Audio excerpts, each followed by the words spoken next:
I am the Tofu Golem. Please enjoy the video. In this video, I will explain how to make coffee taste good. Let's start with the foundation, your beans.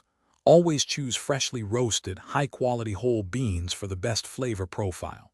Grinding your coffee right before brewing is absolutely crucial, as it preserves those delicate aromas and oils. Proper storage in an airtight container, away from light and heat, also helps maintain freshness. These initial steps are vital for a truly delicious cup.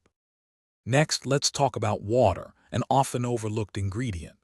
Using filtered water is essential for a clean, pure taste, as tap water can introduce unwanted flavors. The ideal brewing temperature is also key. Aim for water between 195 and 205 degrees Fahrenheit. Water that is too hot can over-extract, leading to bitterness, while water that is too cool results in under-extraction and a weak brew. This temperature range ensures optimal flavor extraction. Now, let's dive into brewing ratios and methods. A widely accepted golden ratio is 1 part coffee to 17 or 18 parts water. This provides a balanced extraction.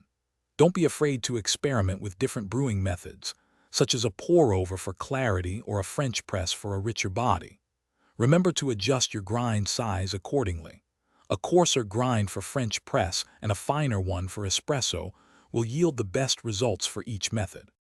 Finally, maintaining your equipment and embracing experimentation will elevate your coffee experience. Regularly cleaning your brewing devices prevents old coffee oils from tainting new brews. Explore various roast levels, from light to dark, and different bean origins to discover new flavor notes. Adjusting variables like brew time and water temperature allows you to fine-tune your cup to your personal preference. Enjoy the journey of crafting your perfect coffee. Thanks for watching. Consider subscribing if we helped you today.